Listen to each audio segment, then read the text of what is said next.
Hey friends, I'm Ari and this is Ari's Book World, and today we're going to talk about my recommended Cosmere reading order. Now, before we dive in, you might be asking yourself, what are her credentials? And that's a fantastic question.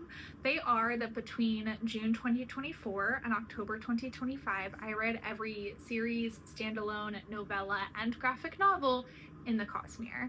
And so because of that, I feel like I followed a good reading order myself, but know what I would have done differently and have a good idea of what I would recommend so that you get the most emotional damage, but also can find the most Easter eggs and really enjoy your reading experience without breaking up series. So this will be where I deviate a lot from like some maybe other reading orders. Is I'm not going to have you stop a series to read another series. Some people have you read Mistborn Era 2 during your Stormlight Archive journey. I'm not going to do that, but you do whatever is best for you.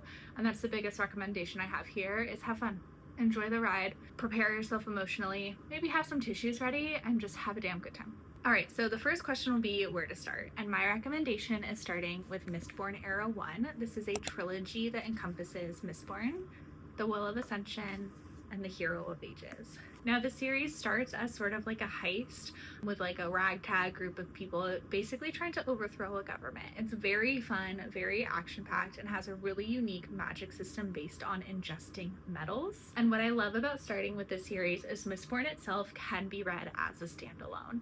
It's a great place to learn if you like Brandon Sanderson's writing style, if you like his world building, and if you like his characters, because when the story's done, it is open for the next books in the series to continue, but also it wraps up nice enough that you will be satisfied with the conclusion if you don't want to continue the whole series. I love this series.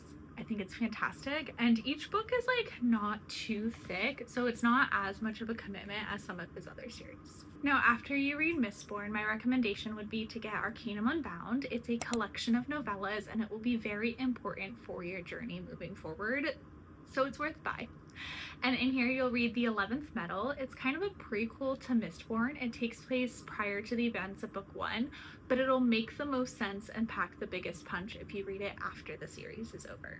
And after that, I would read Mistborn: A Secret History. Now this is where I may lose some folks.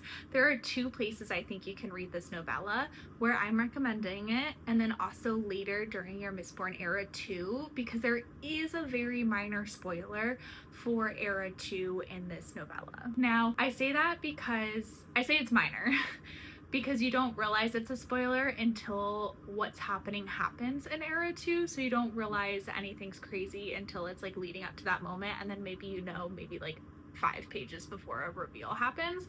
So to me, it's not that big of a deal. I read it after Era 1 and it did not impact my Era 2 experience. So after Mistborn, after the 11th Metal, I personally think you should read Mistborn: A Secret History. Now, after you finish that, I recommend going into Elantris. This is a standalone. It was one of his earliest books written, and I do think you can tell, which is why I recommend reading it earlier in your journey, just because you're going to get used to his writing style and his world building of his more experienced writing, and then you'll notice a bigger difference in this book than if you read it earlier. This one's very politically motivated and very religion motivated, and has kind of like a unique fantastical fantasy take on leprosy. I personally really enjoyed this book, and I think it's fantastic. Like I said, it is a standalone right now. I do believe he might be writing more in this world, but it wraps up perfectly and you're not feeling like you're missing anything once it's over. After you finish Elantris, you're going back to Arcanum Unbound, and you have 2 more novellas to read.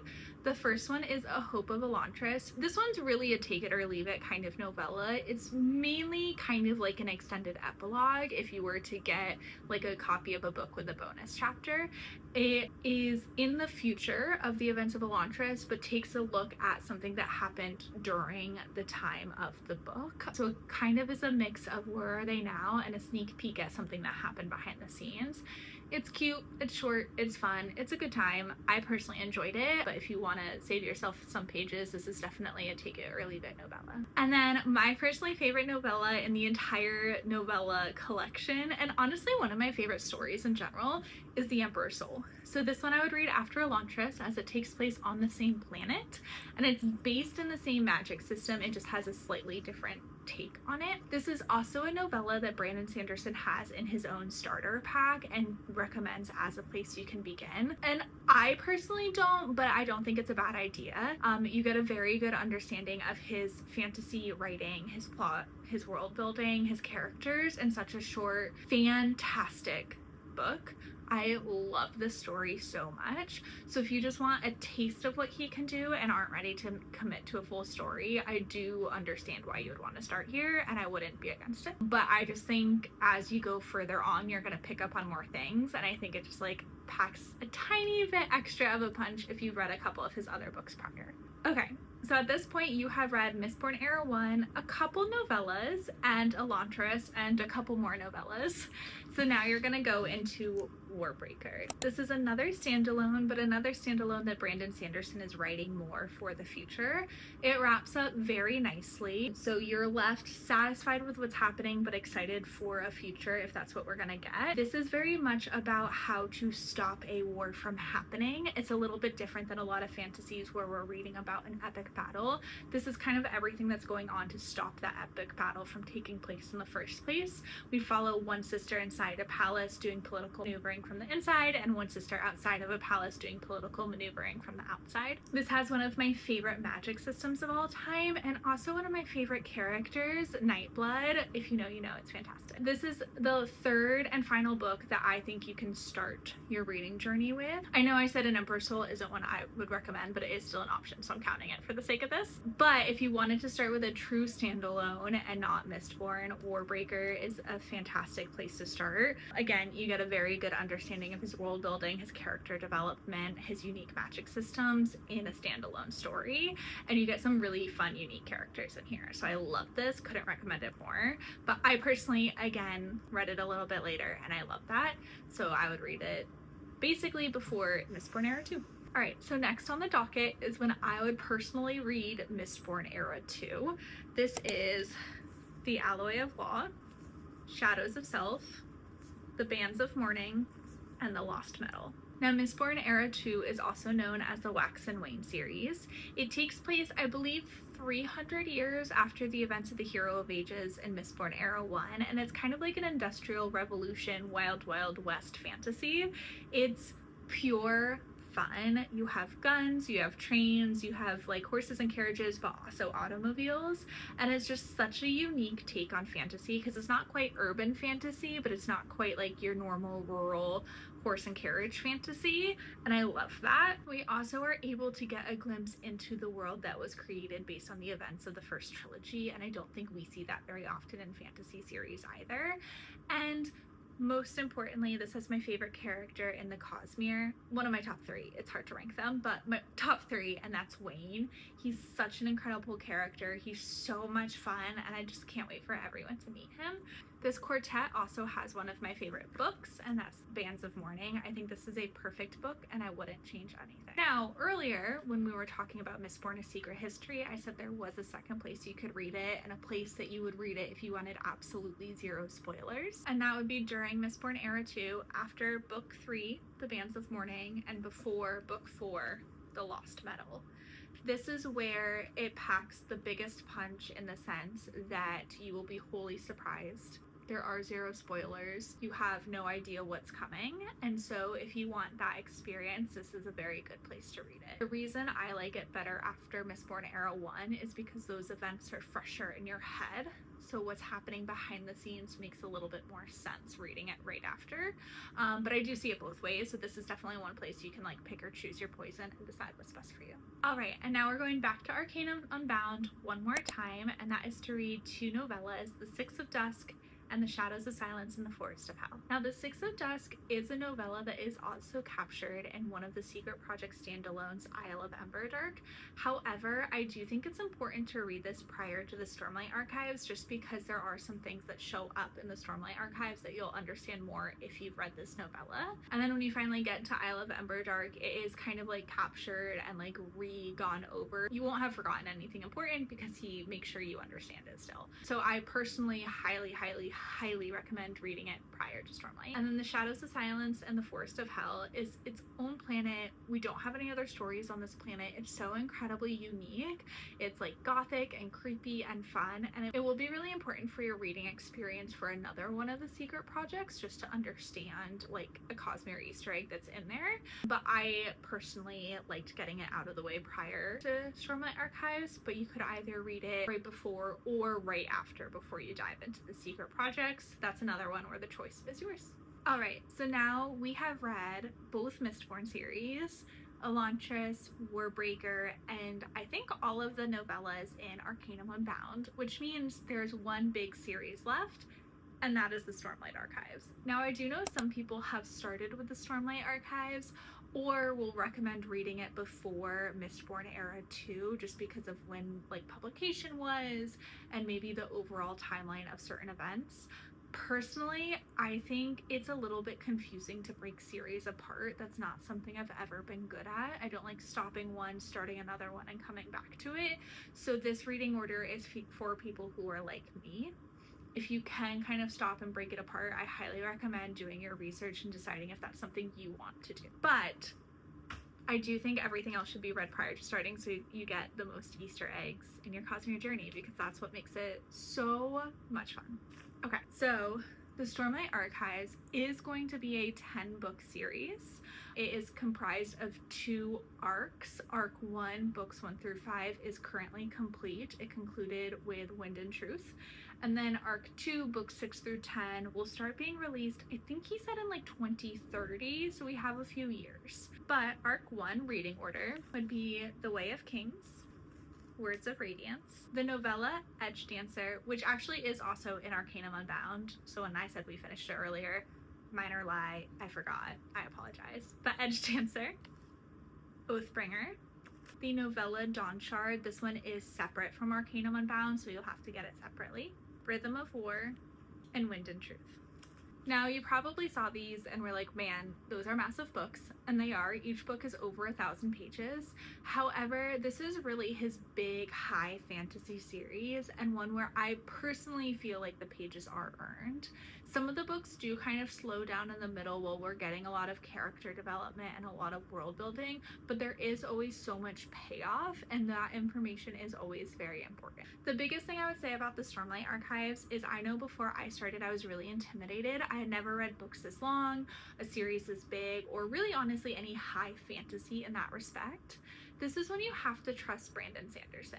He gives you all the information you need as you need it. If you don't understand the world building initially, don't worry. He'll bring it back up so that by the end you do actually understand what's happening altogether. I think during Way of Kings I was very confused for the first like 3/4 of it, but by the end I was like, man, I get it, I got it, I love Kaladin with my whole heart. Let's go. So it earns the pages, it's worth the read, highly recommend, and also recommend having all these other books prior so you really get all those little Easter eggs that happen, because there's so much Cosmere lore that happens in this series.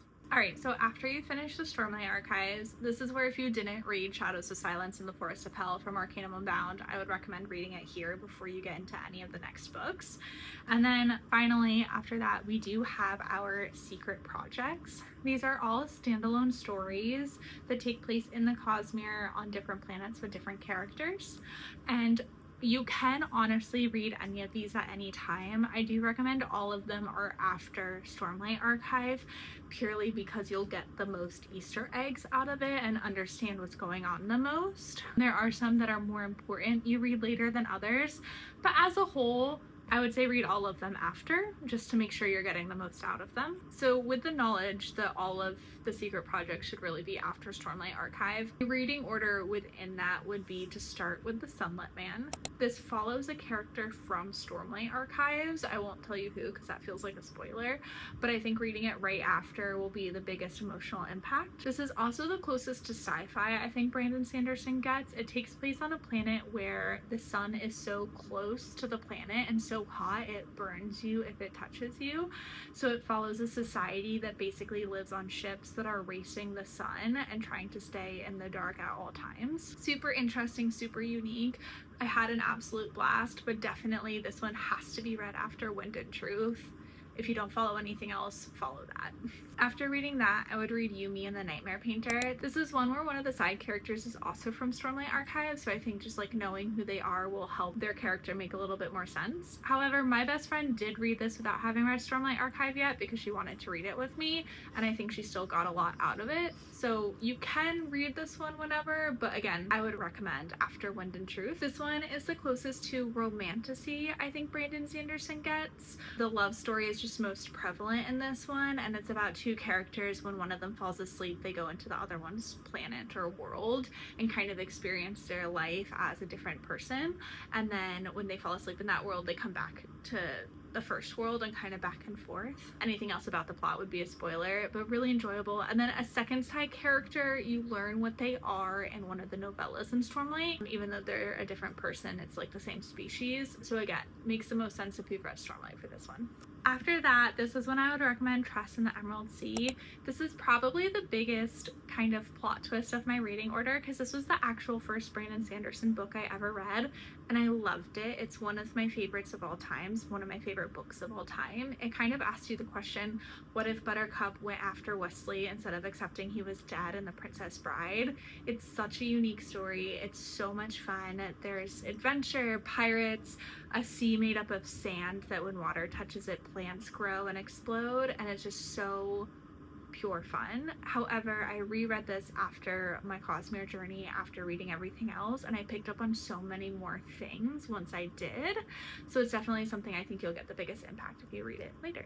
And then the last secret project, and this one I think is the most important to read last, just because it has the most Cosmere Easter eggs. And I think if you don't know about the Cosmere, this is where you kind of lose people the most and where you get kind of those polarizing views on this book. And that is Isle of the Emberdark. This is the one that's a continuation of the novella Six of Dusk. So if you chose not to read it before Stormlight, that's okay, because everything that was in there is in this book, told through flashbacks, and then you get more on the story. However, I know hearing that you might be like, oh, I don't need to read Six of Dusk. I just think your Stormlight experience will be a tiny bit more fun if you had, but you're not missing anything major. So do with that what you will. A lot of this takes place in Shadesmar, and you learn a lot about Shadesmar in Stormlight, so that's really why it's important that you read that first. And then again, you'll see a lot of characters or a lot of references to things from the earlier books, but this one's so good. It's also one of my favorites. I mean, they're all my favorites. I say that so many times, but I just think this story has the most fun with all the Cosmere Easter eggs, and that's why I love it so much and why I think you have to read it last. Now, you may have seen all that and you're like, hey, what about White Sands? And that's a great question. So White Sands is a graphic novel. I think there's 3 volumes. I listened to the graphic audio of these, again, 3 volumes, and I think they're so much fun and I highly recommend them. However, I don't think there are that many Easter eggs to the rest of the series. So truly, I think you can read it whenever you want. I read it last. I do think I would have had a tiny bit more fun if I read it before Stormlight Archives, because I think 2 of the characters make a cameo, but they're never like fully called out, so I didn't like know that I was missing something while I was reading Stormlight.